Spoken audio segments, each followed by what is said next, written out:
Hello dear student, welcome to our channel teachers creator.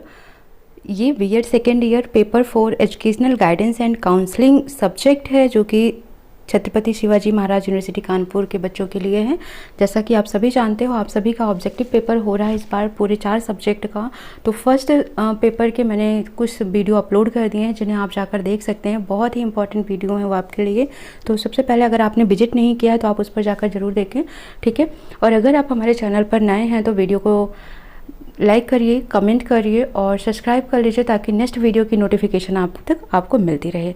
I hope आपको बहुत ही आसानी से मैं इस चीज़ को समझा पाऊँ और बहुत ही क्लियरली आप इसको समझ सकें, ताकि आपके एग्ज़ाम में आपको कोई भी प्रॉब्लम ना हो। सो निर्देशन स्टार्ट करते हैं यहाँ से ही।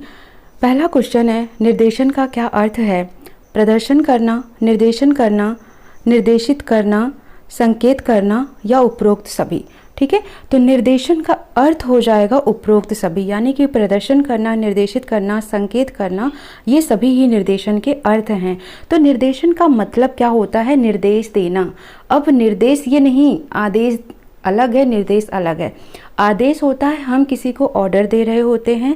निर्देश होता है कि जैसे हमारे पास हम बहुत ही एक्सपीरियंस वाले हैं, तो आपकी रुचि क्या है, आप किस चीज़ को बहुत ही अच्छे तरीके से समझ सकते हैं, क्या करना चाहते हैं, क्या नहीं करना चाहते हैं, आपके उन सभी चीज़ों को समझकर, अध्ययन करके आपको कोई एक अच्छी राय सलाह देना, ठीक है, वो क्या कहलाता है? निर्देशन कहलाता है। तो निर्देशन का मतलब एक तरीके से हो गया सजेशन देना, बट आपके इंटरेस्ट को समझकर, ठीक है।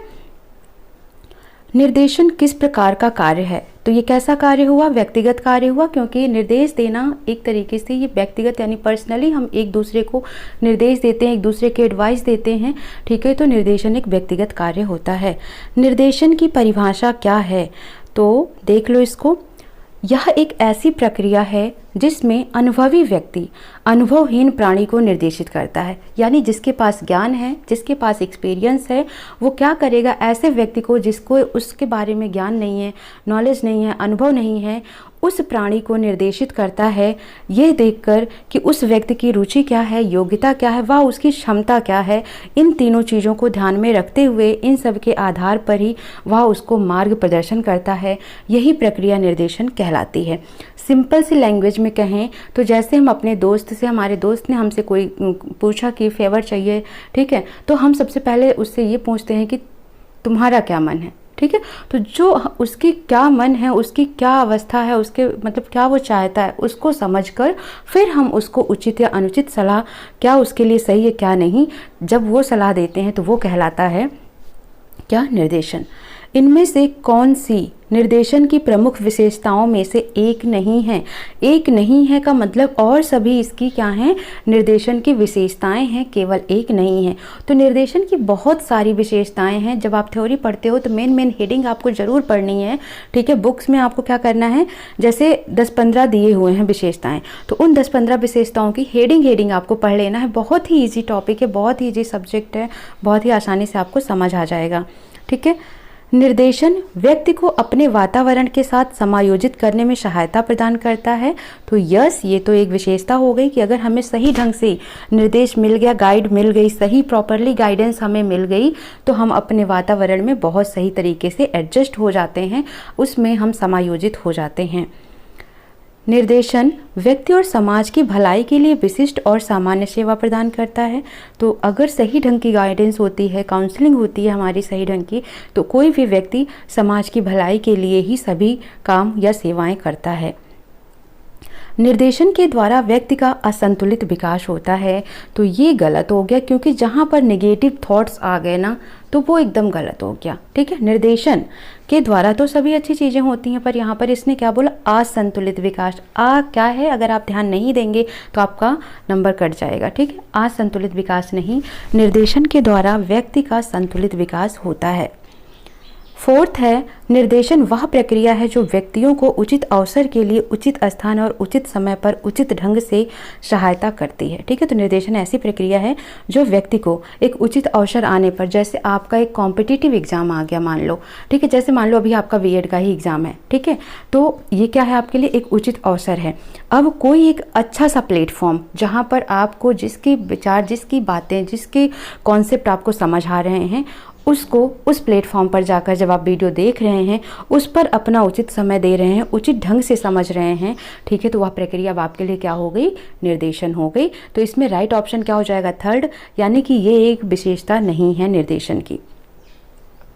इनमें से कौन सा निर्देशन का विषय क्षेत्र है, तो वैसे तो कई सारे विषय क्षेत्र हैं इसके, जैसे व्यक्तिगत हो गया, सामाजिक हो गया, व्यावसायिक हो गया, ठीक है, तो इसमें ये सभी ही हैं निर्देशन के विषय क्षेत्र, तो उपरोक्त सभी इसके राइट आंसर हो जाएंगे। निर्देशन, अब यहाँ पर देखो इनके नाम से क्लियर है एकदम, कोई भी परेशानी की ज़रूरत नहीं है। व्यक्तिगत निर्देशन, जब हम किसी व्यक्ति के रुचि, ठीक है, क्या उसका मन है, इन सब चीज़ों को जानकर जब हम उसको कोई सलाह देते हैं तो वो व्यक्तिगत होता है। सामाजिक, जो समाज को ध्यान में रखते हुए, समाज के हित को ध्यान में रखते हुए, ठीक है, जब कोई निर्देश दिया जाता है, कोई गाइडेंस दी जाती है, जैसे अभी कोविड-19 है, सोशल डिस्टेंसिंग मेंटेन रखना हमारे समाज के लिए बहुत ज़रूरी है ताकि सभी लोग बहुत ही हेल्दी रह सकें, ठीक है, तो सामाजिक निर्देशन हो गया।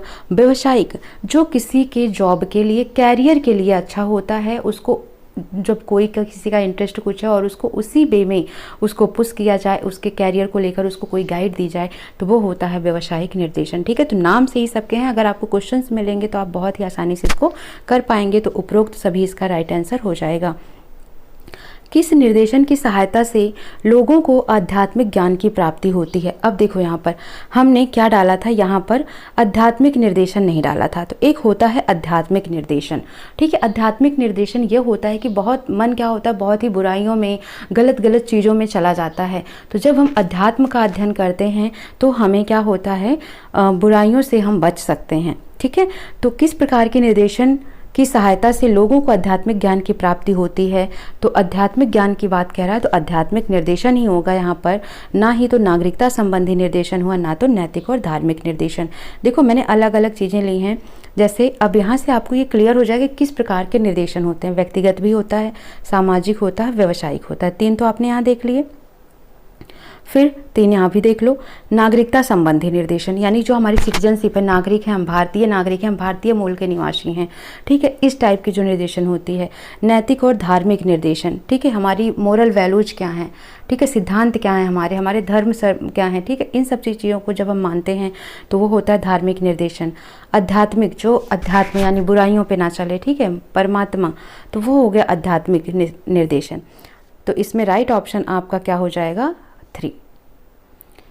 प्रश्न 6 है, देश में भ्रष्टाचार और व्यभिचार जैसी बुराइयों से दूर रहने का परामर्श किस प्रकार के निर्देशन से दिया जाता है। तो अभी आपको बताओ मुझे, भ्रष्टाचारी और व्यभिचारी इन सभी से दूर रहने का परामर्श कौन सा निर्देशन देगा। सामाजिक निर्देशन, नैतिक और धार्मिक, स्वास्थ्य संबंधी या घरेलू जीवन संबंधी। तो ये नहीं सोचना है कि भ्रष्टाचार व्यभिचार बुराई है तो इसमें हमारा स्वास्थ्य खराब हो जाएगा, ये नहीं होगा, घरेलू भी नहीं होगा, सामाजिक भी नहीं होगा। राइट आंसर क्या हो जाएगा, नैतिक और धार्मिक निर्देशन, यानी हमारे जो नैतिक है, हमारे जो सिद्धांत है, हमारे जो मूल्य हैं, हमें ये गलत चीज़ें करने को प्रोत्साहित नहीं करते हैं, इसलिए जो नैतिक और धार्मिक निर्देशन होता है वो हमें कभी भी भ्रष्टाचार और व्यभिचारी या बुराइयों से दूर ही रखता है। प्रश्न नंबर 7 है, निम्नलिखित में से निर्देशन के महत्वपूर्ण उद्देश्य में से कौन सा एक नहीं है। ये थोड़ा सा हो गया, ठीक है, मिस्टेक यहाँ पर, और यहाँ पर हो जाएगा सावधानी पूर्वक अध्ययन करना, ठीक है, यानी किसी भी विषय वस्तु का सावधानी पूर्वक अध्ययन करना, संरचनात्मक सेवाएं प्रदान करना, परामर्श ना देना, नियुक्ति और अनुकरण करना। तो यहाँ पर पूछा है कि नहीं है, महत्वपूर्ण उद्देश्य नहीं है, तो ये ठीक है, सही कर लेना, यानी कि सही ढंग से सावधानी पूर्वक हमें अध्ययन करना चाहिए, ये तो है। संरचनात्मक सेवाएं प्रदान करना, ये भी है। परामर्श देना होता है, परामर्श ना देना नहीं होता है, कोई हमसे एडवाइस मांग रहा है तो हम उसको एडवाइस देंगे, तो परामर्श देना उद्देश्य है निर्देशन का, ठीक है, लेकिन यहाँ पर क्या बोला, नहीं है, तो यहाँ पर ये ऑप्शन राइट हो जाएगा। निर्देशन की आवश्यकता क्यों पड़ती है या निर्देशन की आवश्यकता है, इनमें से कौन सा राइट ऑप्शन होगा जिसमें हम निर्देशन की आवश्यकता को पहचान सकते हैं। कहाँ कहाँ पर निर्देशन की ज़रूरत पड़ती है, पाठ्य विषयों के चयन करने के लिए, अनुशासन की समस्याओं को दूर करने के लिए, व्यवसाय ज्ञान के लिए, या उपरोक्त सभी। तो क्या लग रहा है आपको यहाँ पर, राइट ऑप्शन आपका क्या हो जाएगा, उपरोक्त सभी राइट आंसर हो जाएगा, ठीक है। तो निर्देशन की आवश्यकता क्यों पड़ती है हमें, पाठ्य विषय के चयन के लिए, अनुशासन की समस्याओं को दूर करने के लिए, व्यवसाय के ज्ञान के लिए, इन सभी के लिए निर्देशन की ज़रूरत पड़ती है। प्रश्न 9 है, निम्न में से सत्य कथन का चयन करें। व्यावसायिक निर्देशन शैक्षिक निर्देशन पर प्रवृत्ति रखता है। व्यावसायिक निर्देशन शैक्षिक निर्देशन की उपेक्षा करता है। बिना समुचित शैक्षिक निर्देशन के व्यावसायिक निर्देशन का प्रक्रम पूर्ण हो जाता है, या उपरोक्त सभी। तो इसमें राइट ऑप्शन आपका क्या हो जाएगा, व्यावसायिक निर्देशन शैक्षिक निर्देशन पर प्रवृत्ति रखता है, राइट ऑप्शन 1 हो जाएगा। निर्देशन को निम्नलिखित में से किस से परिचित होना चाहिए? सामाजिक परिस्थितियों से, रुचि से, उसकी योग्यता से, बालक के जन्म से, बालक के जन्म स्थान से, इनमें से कोई नहीं। तो किससे होना चाहिए परिचित? तो निर्देशक जो आपको गाइड कर रहा है वो आपके इंटरेस्ट के, आपके एबिलिटी, आपकी योग्यता क्या है, आपकी रुचि क्या है, आपकी सामाजिक परिस्थितियाँ क्या हैं, इन सभी को ध्यान में उसको रखना चाहिए। तो ऑप्शन नंबर 1 इसका राइट आंसर हो जाएगा। प्रश्न 11 है, क्रो तथा क्रो ने निर्देशन के कितने सिद्धांतों का उल्लेख किया है? तो क्रो और क्रो ने निर्देशन के कुल 14 सिद्धांतों का उल्लेख किया है। प्रश्न 12, एक शिक्षक अपने विद्यार्थी को उनकी रुचि तथा योग्यता के अनुसार कार्य करने के लिए निर्देशित करता है। वह निर्देशन के किस सिद्धांत का पालन कर रहा है? तो वह निर्देशन के व्यक्तिगत विभिन्नता का सिद्धांत पालन कर रहा है। क्यों कर रहा है? हर एक व्यक्ति की रुचि और योग्यता अलग अलग होती है, तो जब वह शिक्षक विद्यार्थी के रुचि और योग्यता के अनुसार उसको निर्देश दे रहा है, इसका मतलब वह व्यक्तिगत विभिन्नता के सिद्धांत का पालन कर रहा है। तो प्रश्न इसका राइट आंसर हो जाएगा 1। प्रश्न 13 है, विद्यालय में बालक की समस्याओं को दूर करने के लिए निम्न में से क्या कराया जाएगा? तो निर्देशन या काउंसलिंग कराई जाती है। ठीक है, निर्देशन इसका राइट आंसर हो जाएगा। निर्देशन को प्रभावी बनाने के लिए हमें व्यक्ति का पूर्ण क्या करना चाहिए? ठीक है, तो हमें व्यक्ति का क्या करना चाहिए? अध्ययन करना चाहिए, इलाज करना चाहिए, विकास करना चाहिए, परीक्षण करना चाहिए। तो क्या करना चाहिए?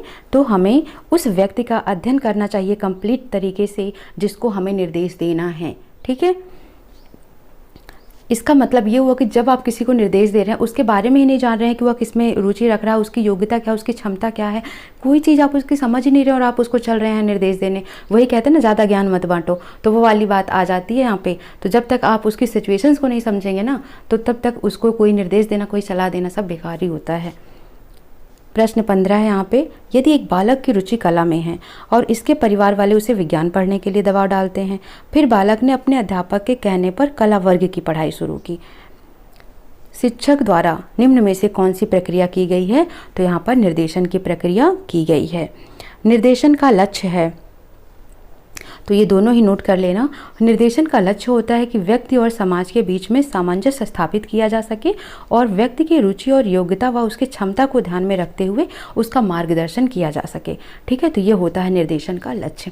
तो ये टोटल 16 क्वेश्चंस आज की क्लास में हम करेंगे। नेक्स्ट क्वेश्चन नेक्स्ट वीडियो में करेंगे। वीडियो कैसी लगी, हेल्पफुल है या नहीं है, मैं बहुत ही ईजी कॉन्सेप्ट से आपको समझाने की कोशिश कर रही हूँ ताकि आपको दोबारा कहीं से पढ़ने की जरूरत ना पड़े।